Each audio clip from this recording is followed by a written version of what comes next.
ಹಚ್ಚ ಹಸುರಿನಿಂದ ಕಂಗೊಳಿಸುವ ಆ ಹಳ್ಳಿಯ ಹೆಸರು ರಾಮಪುರ. ಆ ಊರಿನಲ್ಲಿ ಗೌಡರ ಮನೆತನ ಎಂದರೆ ಎಲ್ಲರಿಗೂ ಒಂದು ಗೌರವ. ಆ ಮನೆಯ ಯಜಮಾನಿ ಭಾಗ್ಯಮ್ಮ. ಭಾಗ್ಯಮ್ಮನಿಗೆ ಇಬ್ಬರು ಗಂಡು ಮಕ್ಕಳು. ದೊಡ್ಡ ಮಗ ಆನಂದ್, ಚಿಕ್ಕ ಮಗ ವಿವೇಕ್. ಇಬ್ಬರಿಗೂ ಮದುವೆಯಾಗಿತ್ತು. ದೊಡ್ಡ ಸೊಸೆಯಾಗಿ ಮನೆಗೆ ಬಂದವಳು ಲಕ್ಷ್ಮಿ.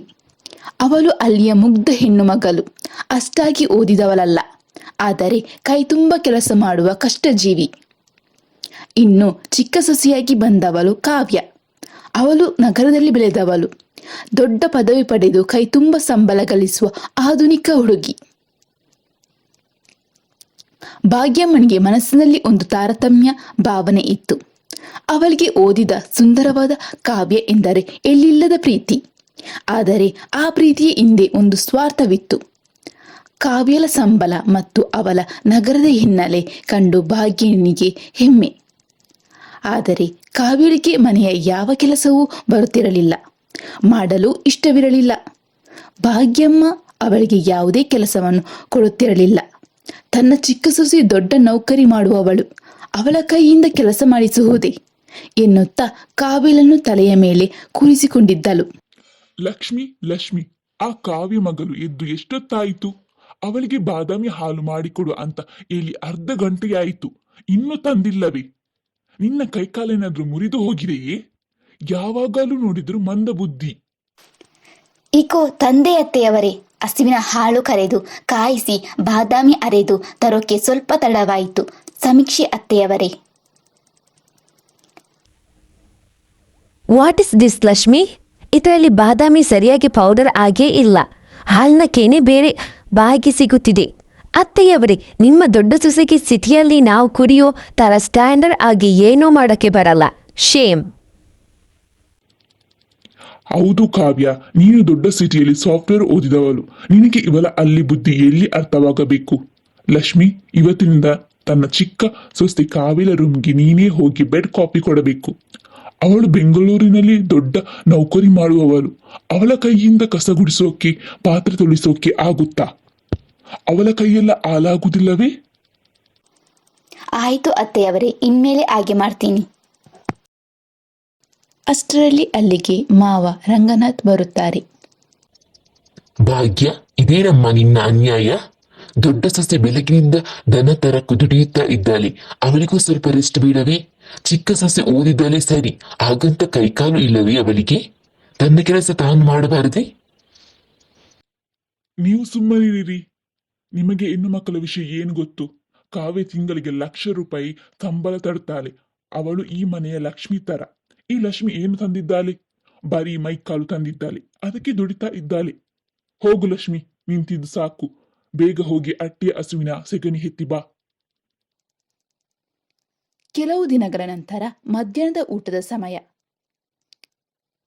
ಡೈನಿಂಗ್ ಟೇಬಲ್ ಮೇಲೆ ಭಾಗ್ಯಮ್ಮ ಮತ್ತು ಕಾವ್ಯ ಕೂತಿದ್ದಾಳೆ. ದೊಡ್ಡ ಮಗ ಆನಂದ ಹೊಲದ ಕೆಲಸ ಮುಗಿಸಿ ಸುತ್ತಾಕಿ ಬಂದು ಕುಳಿತುಕೊಳ್ಳುತ್ತಾನೆ. ಲಕ್ಷ್ಮಿ ಎಲ್ಲರಿಗೂ ಬಿಸಿ ಬಿಸಿ ಅಡುಗೆ ಬಡಿಸುತ್ತಾಳೆ. ಭಾಗ್ಯಮ್ಮ ಸಾರನ್ನು ಬಾಯಿಗೆ ಇಡುವಂತೆ ಮುಖ ಕಿಡಿಸಿಕೊಳ್ಳುತ್ತಾಳೆ. ಭಾಗ್ಯ ತಟ್ಟೆಯನ್ನು ಜೋರಾಗಿ ನೆಲಕ್ಕೆ ಎಸೆಯುತ್ತಾಳೆ. ತೂ, ಇದೇನಮ್ಮ ಅಡುಗೆ ಮಾಡಿರುವುದು? ಉಪ್ಪು ಉಪ್ಪಾಗಿದೆ, ಮುಂದೆ ಇದೆ. ನನ್ನನ್ನು BP ಬಂದು ಸಾಯಿಸೋಕೆ ಪ್ಲಾನ್ ಮಾಡಿದ್ದೀಯಾ? ಒಂದು ಅಡುಗೆ ಮಾಡೋಕ್ಕೂ ಯೋಗ್ಯತೆ ಇಲ್ಲ ನಿನಗೆ. ಅಯ್ಯೋ ಅತ್ತೆಯವರೇ, ಇವತ್ತು ಏನೋ ಗಡಿಬಿಡಿಯಲ್ಲಿ ಮಾವನಿಗೆ ಟೈಮಿಗೆ ಮಾತ್ರೆ ಕೊಡಬೇಕೆಂದು ಅವಸರದಲ್ಲಿ ಸ್ವಲ್ಪ ಉಪ್ಪು ಜಾಸ್ತಿಯಾಗಿರಬೇಕು. ದಯವಿಟ್ಟು ಸಮೀಕ್ಷಿ. ದಿನ ಇದೇ ನೆಪ ಲಕ್ಷ್ಮಿ. ಅನ್ಎಜುಕೇಟ್ ಪೀಪಲ್ ಜೊತೆ ಇರೋದು ದೊಡ್ಡ ಪ್ರಾಬ್ಲಮ್. ಕನಿಷ್ಠ ಕಾಮನ್ ಸೆನ್ಸ್ ಕೂಡ ಇರಲ್ಲ. ಲಕ್ಷ್ಮಿಯ ಗಂಡ ಆನಂದ್ ಕೋಪದಿಂದ ಹೇಳುತ್ತಾ, ಕಾವ್ಯ, ಬಾಯಿ ಮುಚ್ಚು. ನನ್ನ ಹೆಂಡತಿಯನ್ನು ಅನ್ಎಜುಕೇಟ್ ಅಂತ ಹೇಳೋಕೆ ನಿನಗಿಷ್ಟು ಧೈರ್ಯ? ಅಮ್ಮ, ನೀನು ಮಾಡುತ್ತಿರುವುದು ಅತಿಯಾಯಿತು. ದಿನದ 24 ಗಂಟೆ ಲಕ್ಷ್ಮಿಯು ಈ ಮನೆಗಾಗಿ ದುಡಿಯುತ್ತಾ ಇದ್ದಾಳೆ. ಒಂದು ದಿನ ಉಪ್ಪು ಜಾಸ್ತಿ ಆದ್ರೆ ಅನ್ನದ ತಟ್ಟೆಯನ್ನು ಎಸೆಯುವುದಾ? ಇಷ್ಟೊಂದು ಅಹಂಕಾರ ಒಳ್ಳೆಯದಲ್ಲ ಅಮ್ಮ. ಆನಂದ್, ಹೆತ್ತ ತಾಯಿಯ ಎದುರು ಆ ಅಲ್ಲಿ ಮುಂದೆ ಪರವಾಗಿ ನಾಲಿಗೆ ಹರಿದು ಬಿಡ್ತೀಯ? ನನ್ನ ಚಿಕ್ಕ ಸೊಸೆ ಕಾವೇರಿ ಯೋಗ್ಯತೆಗೆ ನೀವೆಲ್ಲ ಅವಳ ಕಾಲಿನ ಧೂಳಿಗೆ ಸಮಾನ. ನನ್ನ ಹೆದರು ಮಾತಾಡುವ ನಿನಗೆ ಮತ್ತು ನಿನ್ನ ಹೆಂಡತಿಗೆ ಈ ಮನೆಯಲ್ಲಿ ಜಾಗ ಇಲ್ಲ. ಭಾಗ್ಯ, ಕೋಪ ಬೇಡ ಕಣೆ. ಮಕ್ಕಳು ಎಲ್ಲಿ ಹೋಗಿ ಜೀವನ ನಡೆಸುತ್ತಾರೆ? ನೀವು ಮಧ್ಯೆ ಬರಬೇಡಿ. ಆನಂದ್, ನೀನು ನಿಜವಾದ ಗಂಡಸಾಗಿದ್ದರೆ ಈ ಕ್ಷಣವೇ ನಿನ್ನ ಹೆಂಡತಿಯನ್ನು ಕರ್ಕೊಂಡು ನನ್ನ ಮನೆಯಿಂದ ಆಚೆ ನಡಿ. ನಿನಗೆ ಈ ಆಸೆಯಲ್ಲಿ ಒಂದು ನಯ ಪೈಸೆ ಕೂಡ ಸಿಗುವುದಿಲ್ಲ. ಬೇಡ ಅಮ್ಮ, ನಿಮ್ಮ ಆ ಅಹಂಕಾರ ಆಸ್ತಿ ನಿಮಗೇ ಆಯಿತು. ಯಾರಿಗೆ ಪ್ರೀತಿಯ ಬೆಲೆ ಗೊತ್ತಿಲ್ಲವೋ, ಯಾರಿಗೆ ಹೆಣ್ಣಿನ ಕಣ್ಣೀರಿನ ಶಾಪ ತಟ್ಟುತ್ತದೋ ಆ ಮನೆಯಲ್ಲಿ ನಾನು ಇರಲಾರೆ. ನಡಿ ಲಕ್ಷ್ಮಿ, ನಮ್ಮ ಕಷ್ಟದ ಬೆವರು ನಮಗೆ ಅನ್ನ ಕೊಡುತ್ತದೆ. ಆನಂದ್ ಮತ್ತು ಲಕ್ಷ್ಮಿ ಕಣ್ಣೀರು ಹಾಕುತ್ತಾ ಕೇವಲ ಧರಿಸಿದ ಬಟ್ಟೆಯಲ್ಲಿಯೇ ಮನೆಯಿಂದ ಹೊರ ನಡೆಯುತ್ತಾರೆ. ಭಾಗ್ಯಮ್ಮ ಮತ್ತು ಕಾವ್ಯ ವಿಜಯದ ನಗು ನಗುತ್ತಾರೆ. ಊರಿನ ಕೊನೆಯಲ್ಲಿದ್ದ ಒಂದು ಸಣ್ಣ ಅಲೆಯ ಅಂಚಿನ ಮನೆ. ಮಳೆ ಬಂದರೆ ಸೋರುವ ವಾತಾವರಣ. ಆನಂದ್ ಮೌನವಾಗಿ ಕುಳಿತು ಕಣ್ಣೀರು ಸುರಿಸುತ್ತಾನೆ. ಲಕ್ಷ್ಮಿ ಒಂದು ಸಣ್ಣ ದೀಪ ಹಚ್ಚಿ ಗಂಡನ ಹತ್ತಿರ ಬಂದು ಕುಳಿತುಕೊಳ್ಳುತ್ತಾಳೆ.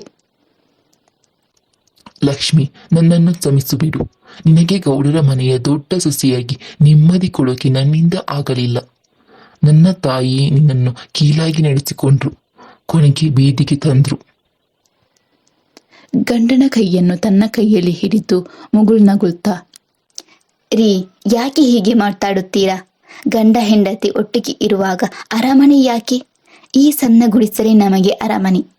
ಅತ್ತೆಯವರು ನಮ್ಮನ್ನು ಹೊರ ಹಾಕಲಿಲ್ಲ. ಆ ನರಕದಿಂದ ನಮಗೆ ಮುಕ್ತಿ ಕೊಟ್ಟಿದ್ದಾರೆ. ನಮ್ಮಿಬ್ಬರು ಕೈ ಜೋಡಿಸಿದರೆ ಏನಾದರೂ ಸಾಧಿಸಬಹುದು.